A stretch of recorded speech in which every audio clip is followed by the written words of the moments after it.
Welcome to I'm Still Here, real conversations about living with metastatic breast cancer. I'm your host, Heather Jose. I was diagnosed with metastatic breast cancer at the age of 26 and have now been living with metastatic disease for over 25 years. This podcast is a space for honest conversation about what it actually looks like to live with metastatic cancer, the challenges, the realities, and the ways we continue to build meaningful lives alongside this disease. I'm really glad you're here. Welcome back. Welcome back. Oh my goodness, you're acting like a director or something, throwing me off my early start game. Got the Sanjay gear on. I know. Sanjay merch. I think it See might below. I would say see below, but actually his Instagram is in the show notes. So Sanjay is our son. He does the music. Our son is Todd. Well, he he goes by Sanjay. That's his music name. Okay.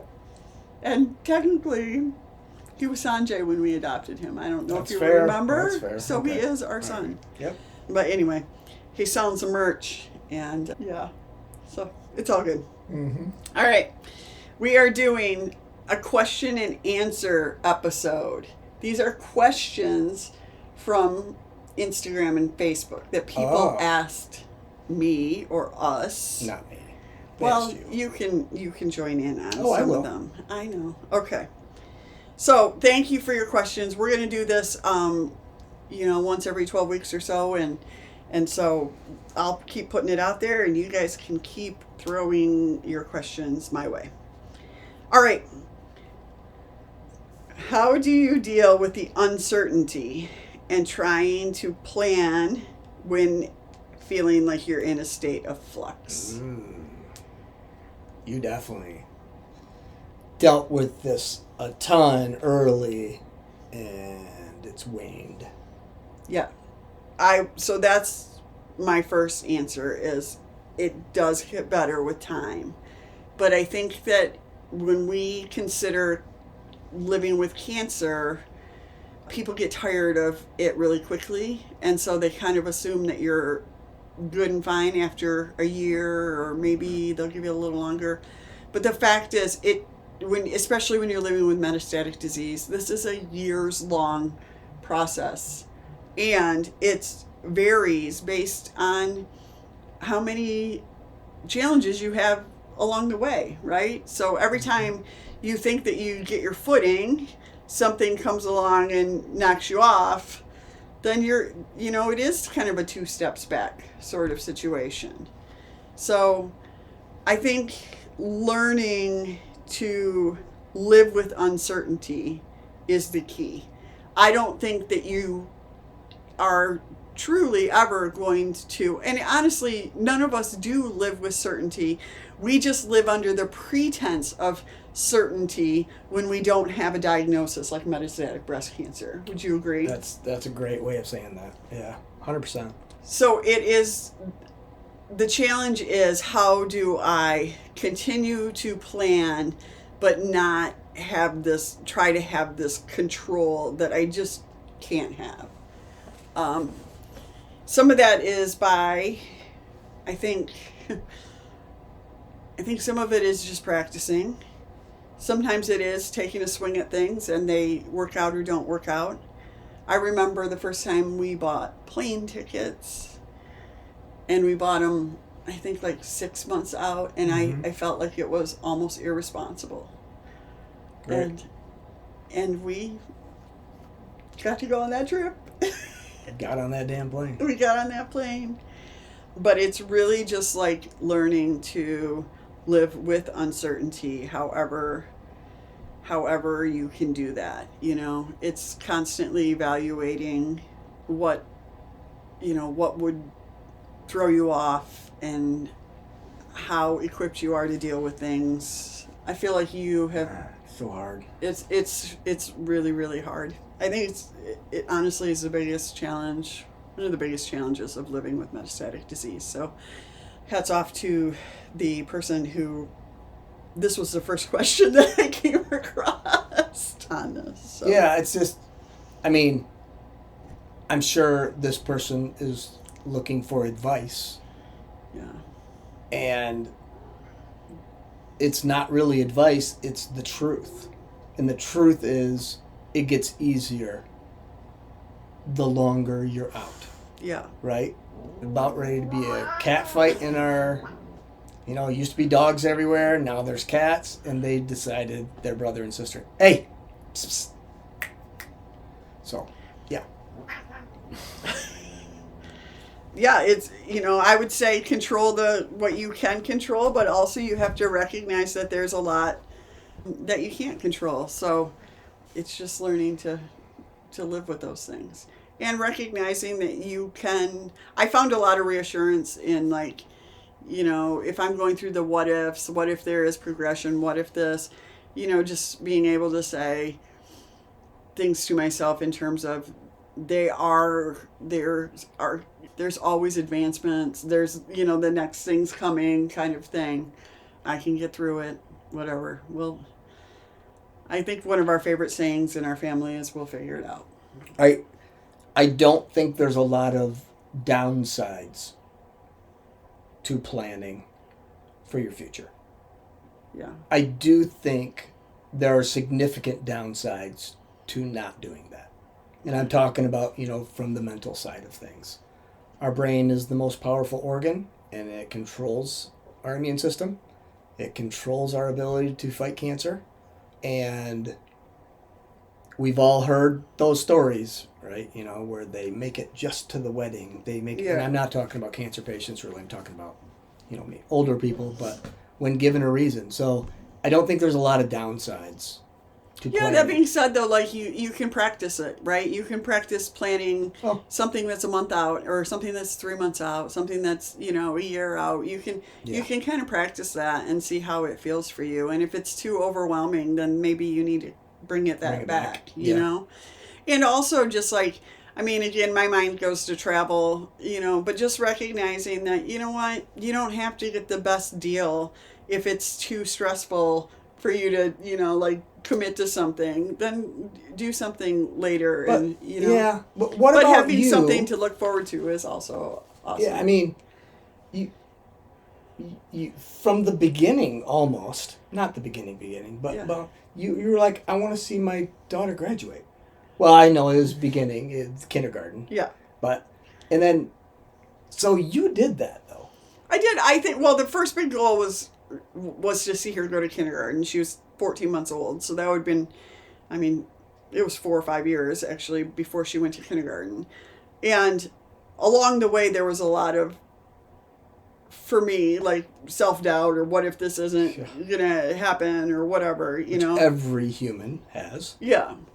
But, I would say kind of ticking those, meeting a goal like that does give you some confidence. It gives your brain kind of some, a reset, that you can try for something else, Mm-hmm. I will say too, there's also like some things just resonate with you more than others in terms of goal setting, and along the way I worked on other type of goals too, like I walked a 60-mile walk for my 30th birthday, which, I don't talk about often, but that was something that I kind of set as a goal, and it gave me something to focus on for, better part of a year to get ready for that.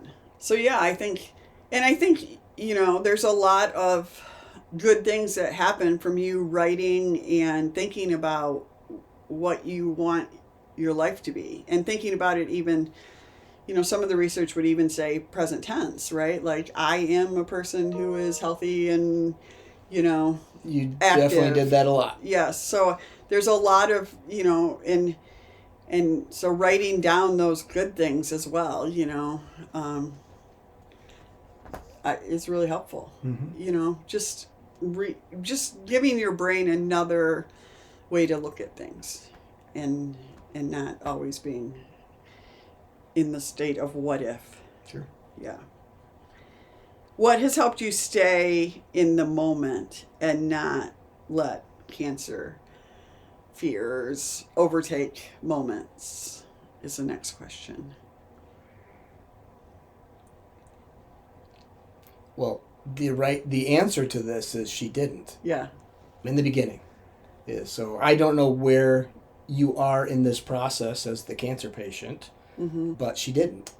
This is where this self-talk and all the stuff she's talking about from the mental side. If you've seen the whatever the pamphlet, what's that called? The 5 to Thrive. 5 to Thrive. Okay. Talks about this a lot in there, and this is where she had to learn all of this because it didn't work, and she'd try new things, and just the process of this it was impossible to be in the moment early on. And I think similar to the first question, did it just get better over time? Yeah, I think it got better over time. I think, early on, it's just, when I think about those, it just feels so uncomfortable. Everything is so uncomfortable. People are so uncomfortable with you. I always think about it in terms of like gatherings more than like day-to-day stuff. I could stay in the moment day to day better. I could, because I could kind of keep my schedule the way I needed it to be, where I was doing my visualization, my walking, my this, my that, all of those things. And I didn't have the input that I had coming in was all coming in because I wanted it to come in. It wasn't from outside voices. Yeah. But the fear initially, and again, when I say initially, you're talking the first couple of years. It's not. Yeah. The first year for sure. First year. Well, obviously, the first encounter of a situation or people. First times. All of those were. Terrible. Forget it. You're not going to be in the moment. It's not going to happen. No. Comfortably, at least. Yeah. And then. I don't know. I think some of that, being able to just say, this is really uncomfortable for me, or, I think what happens a lot of times is that you don't want your situation to overtake what's going on with everybody else, but it just adds to the discomfort overall. Yeah, but how do you be in the moment? You can't be. I mean, you are in the moment, but unfortunately you're in the moment by saying, what if this is the last time I'm in this moment? That's the terrible part about it, right? Yeah. Is, I think, like I said, the thing that was easier for me to be in the moment was to be able to spontaneously enjoy something that I maybe wouldn't have noticed before. And when I think of that, I think of like nature, or I think of, Sydney was little, something that she did that was really cute or funny or whatever. Like being in those moments, I think in that respect, they become even bigger. Mm-hmm. You wouldn't have noticed them before. Yeah. So those you have to find those little things and just recognize like the big events. Those things are going to be challenging. Mm-hmm. So yeah. You guys have hard questions. I know. This is a similar. How do you enjoy life without the worries and responsibilities weighing you down? I don't. I mean, I enjoy life, but I also have worries and responsibilities weighing me down. This is not an easy road, and there's a lot of things that we don't talk about enough, and, I'm happy to call them out, but, like, we've talked a little bit on here about, like, I just think it's a travesty that our best answer to, to helping people through is, like, disability, and so financially, cancer is oftentimes devastating to people, and that is probably one of the biggest weights that you can put on somebody, is whether or not they can financially survive. I think that in the United States in particular, we just don't do it very well. The way that we go about this is completely wrong, and there's a lot of victim shaming, and it just is a travesty to me that not only are you diagnosed with like something that could very well kill you, you're also going to be bankrupt at the end. So I think the only thing in terms of like is that you have to also you have to recognize those things and be as proactive as you can about some of them, but you also have to put them away sometimes and think about other things. It's I don't have a perfect answer for that one for sure. And do you rely on things like hobbies, stress reduction techniques? I think that's kind of in, when talking about things that are hard and stressful. I do, I guess. It just depends on what the situation is, and sometimes I'm way better at this than others in terms of. Well, if you go back to the beginning, Yep. first of all, it was a long time ago. So we didn't even have the same things around Right. then. But, you know, I don't know if you would call them hobbies, but maybe you did. I mean, some of like the hobbies that you did have were kind of put on pause because they didn't want you digging in the garden, which if you remember at our first house, we had a cool garden and stuff. You like couldn't even do that. Yeah. Not that that was a huge hobby for you, but we were trying to get a garden started. We thought that would be a healthy thing and a cool thing. But other things, it was almost like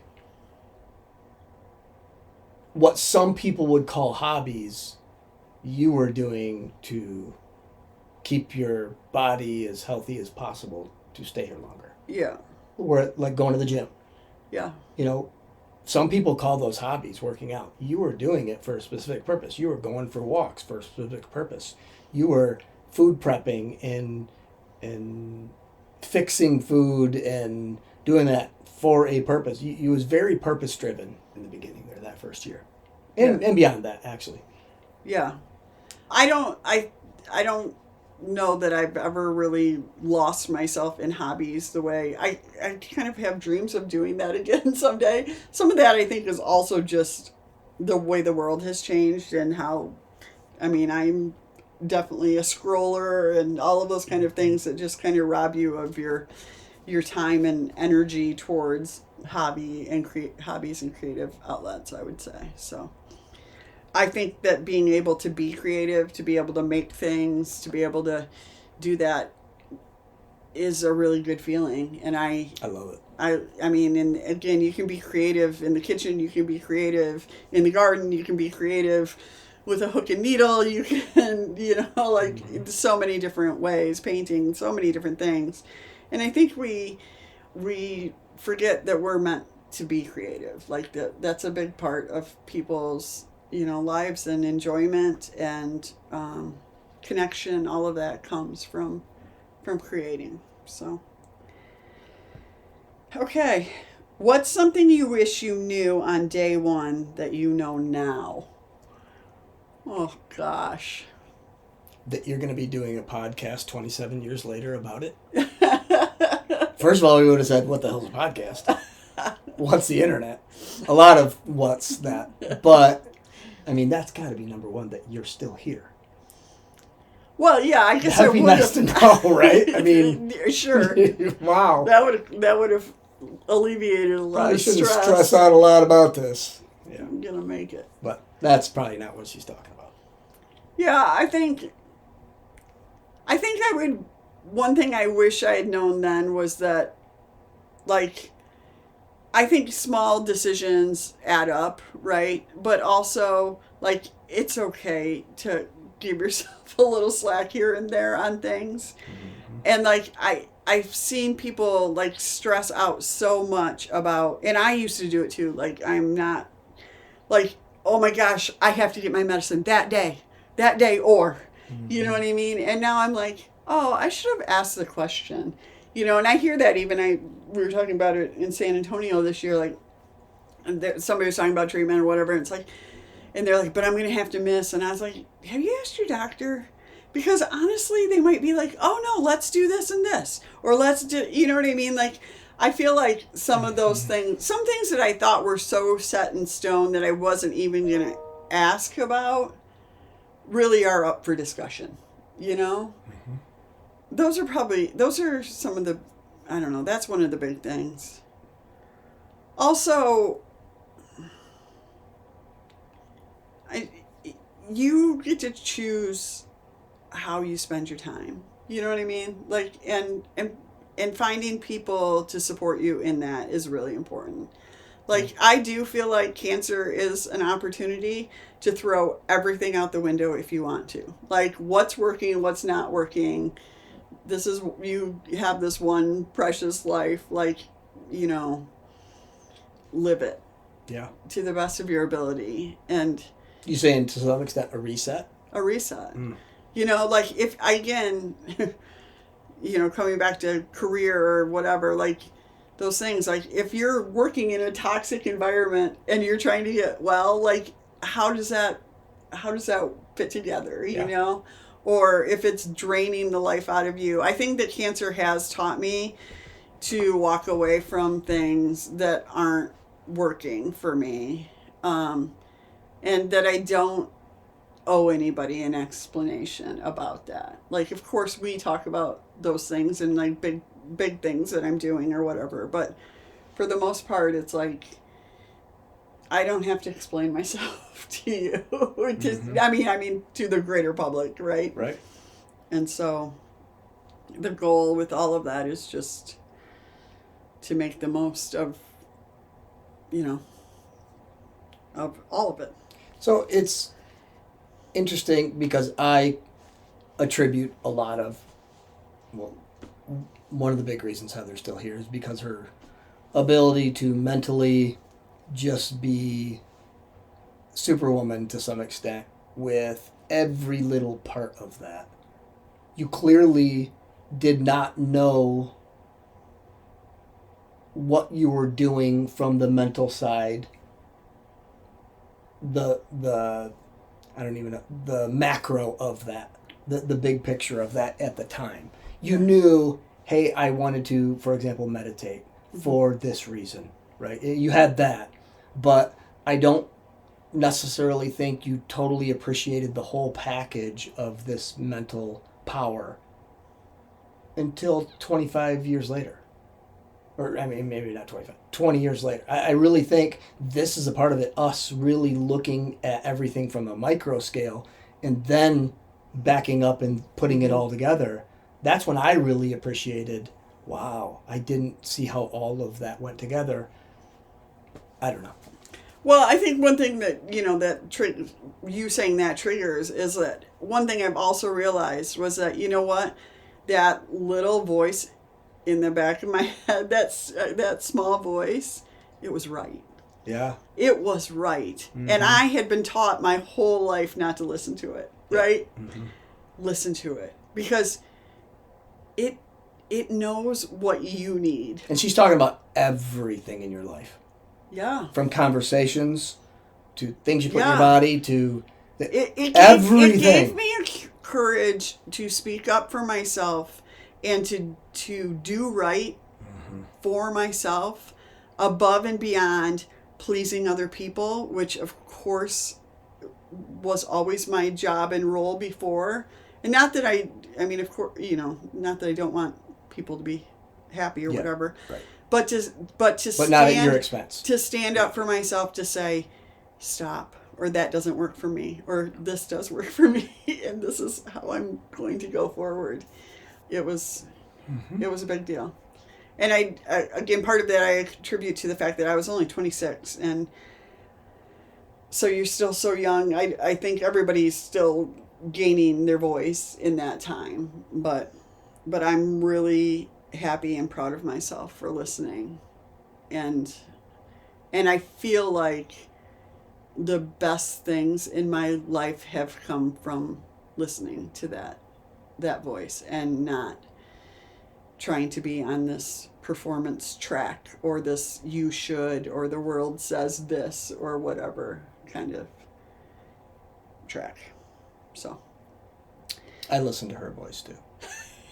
Just, it's a lot easier. Oh, Lord. Do you still get scanxiety? The answer is yes. I think it ebbs and flows for sure. I mean, I'm just going to be honest with you. I'll put it out there right now. I have a little bit of it right now leading up to April.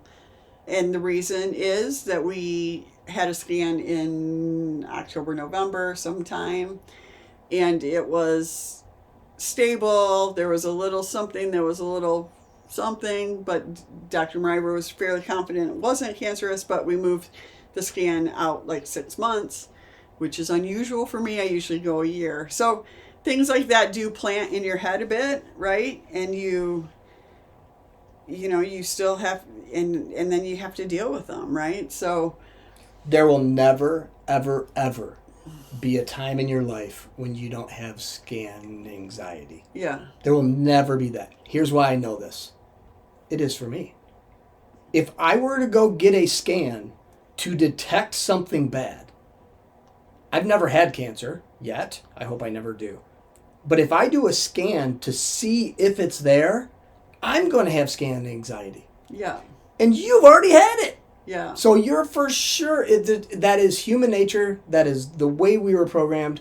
When we don't know an answer to something that's been tested, we're always going to have that anxiety to know what's the answer. because Unfortunately. your body prepares, it remembers the bad things so that it can try to handle it doesn't even remember bad. I've never had it. Yeah. And I'm assuming, Well, it's your taking brain goes other to the what people's if. experience, right? Yeah. Yeah. But yeah, it's never going to happen. Yeah. It'll go up and down. It'll ebb and flow. Yeah. Yeah. And I will say, like, for me, I can still handle it. Like, I'll deal with it. Some of my tried and true tips is that I don't do scans right around holidays. I don't do them at a time when they're going to interfere with something that I really care about. I would rather like live in a la la land, before or after, and then deal with it. But yeah, it does. It comes and goes for sure. And right now, I'm doing a lot of other stuff medically, and I've been pretty fatigued lately. All these things, and you can't help but go, man, what if, every now and then. But then you just go, nope, I just got to work the process and keep going. And, and I hesitate to say this, but I also am partly like, you know what, I'll find out when I find out, kind of thing. Like, I'm not worried that I am putting something off. I have all my stuff in order and in terms of dates and stuff, I'm not procrastinating on anything. I'm just not gonna, I don't know. There have been times in my life that I've moved scans up because of pain or persistent kind of stuff that I just felt like I have to get this looked at. Like, everything about this is just, it's overcoming my life, right? Like, I need to get it looked at. Now, if it's affecting your life in a very negative way, every scan you get, Yeah. I think that needs to be brought up with your oncologist. Yeah. Or, this is obviously what is anxiety. It's a reaction, a negative reaction to something that someone else would be at this midline and you're up here. There are other ways to deal with that too. Yeah. And people can help with that. Yeah, I'll just say that right now. Yeah. Mm-hmm. All right. Advantages or disadvantages to joining a support group? I think you should preface this by, you're not really a support group person. Yep. And other people are. Yep. Okay. I'm not a support group person, and other people are. Yeah. That being said, I think the advantages are feeling understood and community.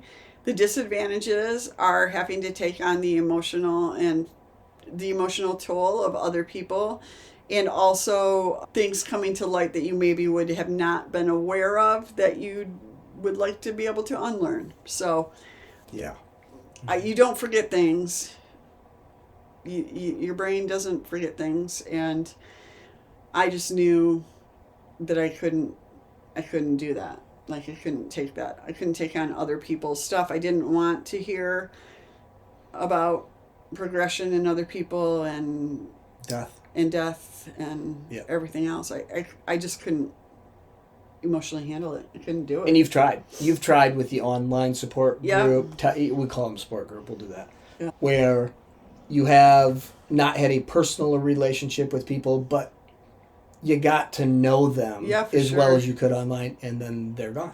Yeah. And that was tough for you at 17 years out. Yeah. Yeah. Yeah, I mean, there's just you're walking with people, and not all of them are going to make it. And it just becomes, it's very challenging, so that's, it makes you very aware of your own life, right? And what you have. So for me, just, I chose to kind of follow the mindset of surround yourself with who you want to become, and that was healthy people. I have obviously re-engaged in a different way now. And you're surrounding yourself with people who you emulate a little bit, who have a similar mindset, who... Yeah. But that is a personal relationships more. Yeah, I have started to engage with the community a little bit Yeah. more, certain people, but again, it is on a positive level. It's not, we are not going through a list of what drugs come next. And that's just not who I am, and I will never be. I'm happy to, fulfill whatever role I can in this community, but I also know what my limitations are. So, yeah. How to find hope when they give you none. How do you find hope when they give you none? I know we did. Go ahead. We found a different oncologist. Yeah. In a different team. Yeah. I mean, if they are not what a travesty. Wow. And I know it still happens a ton in every realm, not just in cancer, not just in breast cancer. It happens in every disease there is. There are good doctors. How do I say that? There are competent doctors who aren't good.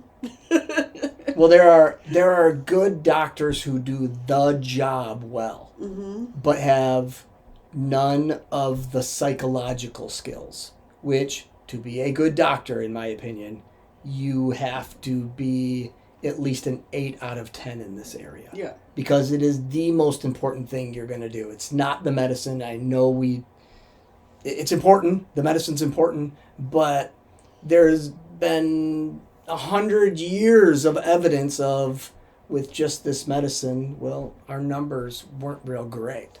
So you can't just put it on that. It is our ability to look at a really crappy situation and have hope and truly think, whether in reality or not, can be the placebo effect, but think what's happening is going positively in our mind is the most powerful thing, and doctors can offer that.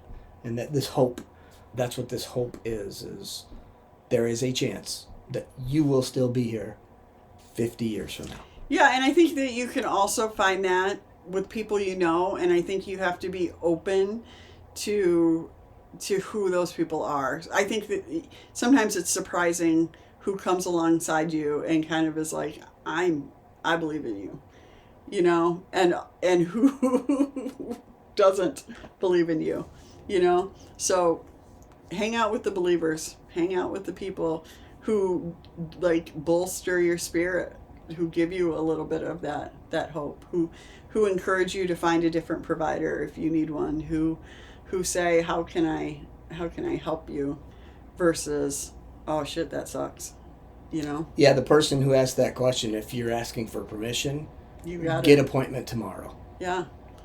It doesn't hurt anything. There's no downside besides maybe having to take a day off work or those kind of things that are real in people's lives. But if you have the opportunity, go big. If you're wondering, then it's probably a good indication that you should. Every facility in the United States good for cancer treatment? No. No. Yeah. No. The answer is no. There are people who have a lot more knowledge. Well, and also, like, a lot of times I see people that put roadblocks in the way that aren't big roadblocks. Where I live, we live in a very rural area, and I was talking to somebody, this is about not cancer related at all, but they were like, well, the closest doctor, the first doctor I can get into is 2 hours away. I was like, get in the car. Like, that's a no-brainer to me, like, that you would, but they were like, well, we usually stay local. I'm like, how's that working for you? Like, you know what I mean? So... yeah, you get to... And in 98% of your treatment will be absolutely fine local. Yeah. It's the 2%. Yeah. It's Well, and it's also like for me, it's also being able to come into my local rural center and go, oh no, I'm backed by this person. Like you're not gonna mm-hmm. like I have the confidence in these people. And they have my center has because they have a reputation within our state and the area that like you're getting what you need. So. All right, last question, kind of twofold. How do you get to a point where MBC is not all consuming? And how do you deal with trying to live with this disease? So I guess my answer to that is you don't, well, I don't know if I would say it's all consuming. I think the true answer to that is learning how to hold it and live, right? Living with metastatic disease. It's not one or the other because at some point they just have to weave together your life and metastatic disease because they're both present, and to try to just put it away negates a huge part of who you are at this point. Like you didn't ask for it. I get that. You didn't ask to be somebody who has metastatic breast cancer, but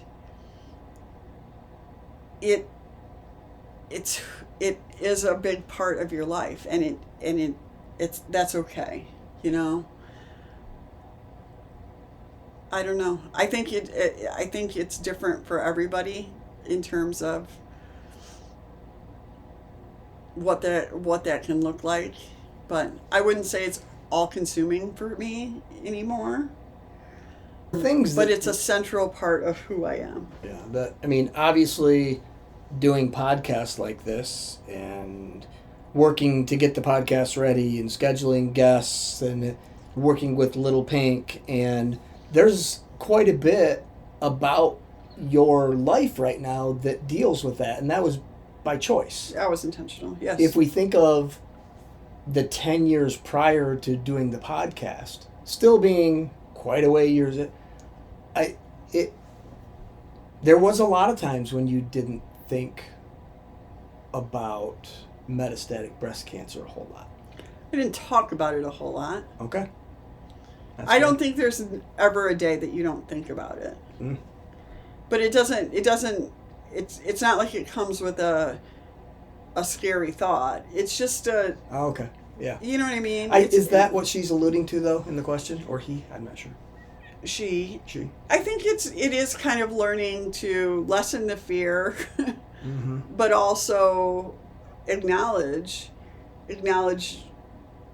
this is a part of your life now, I think it's when you have something that's so consuming like metastatic breast cancer, people want you to sort of put it away, and sometimes you want to put it away too, but it is just a part of almost everything, and it doesn't have to be negative. That's a great point, because in the beginning it was all negative. Yeah. And now it's not all negative. No. That's a great point. Yeah, the thoughts are still there, or the topics are still there. It's just it's for me light. It's been how do I engage with it in a way that is also good for me, right? I feel like I'm at a phase in my life where I can give back. But even that, I give back on my terms. I'm more engaged with the metastatic breast cancer community than I have been in years. And it feels good to me. It's a process, I think, all the time, right? And I've been thinking a lot about this, and Sydney never listens to this, so I can say it now. But I've been thinking about, like, the opportunity to talk at her wedding. And just, I think one of the things that has become so much, so apparent to me is that, like, the privilege of being able to be at her wedding, but also to be at her wedding in a way that she's not even, like, grateful that I'm at her wedding. Yeah. Is huge to me. Yeah. Like, it's huge that we've been able to navigate this disease for so long, that we can find the positives in it, and we haven't had to deal with, well, we've dealt with some negatives, but not like I'm still here, right? So Yeah, it's a really, really, really big deal to you. it's a huge deal to me. And to me. Then but not to that extent. But to everybody else, it would be like, what? Yeah. It truly would be. And so that you can see the positive in that. I mean, it feels so monumental to me in a way that I don't necessarily know how to put it into words. And yet, I mean, I think about it already. I think about being able to be in that room and to be a part. I thought of it very much when we went wedding dress shopping too. And I always think, like, we talk about the milestones like have really gotten me, like, they're, but also it is, the day-to-day stuff that matters. But it's like, how do you hold all of these things at once, and you do need support of people who don't expect you just to put it away, completely. And that's where I appreciate, like, we can still talk about it. And, like, again, right now with my things that are going on in my health journey, like, everything is related still to cancer. It just isn't the cancer necessarily that we're dealing with, right? All of these side effects that I'm trying to get to the bottom of are results of cancer treatment, or of living with metastatic disease. So I don't know. It's not all or nothing in that respect. It's also, like, I think giving yourself the grace to be able to say, this is a formidable disease, and I don't have to act as if I don't have it, Yeah. And recognizing what works for you, even though it might not work, for everybody else. So I don't know, but all right. I hope that helps. We'll do another Q&A soon, and we'll talk to you later. That's it.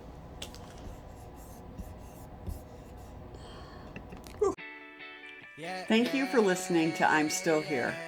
If this episode really resonated with you, one of the best ways you can support the podcast is by sharing it with someone else who you think would benefit from it. If you have questions or a topic you'd like to cover in future episodes, you can reach me through the contact form at www.heatherjose.com. And if you've been living with metastatic breast cancer for 10 years or more, and you would like to share your story, you can apply to be a part of the Sensational Survivor series using the link in the show notes. Thanks for being here.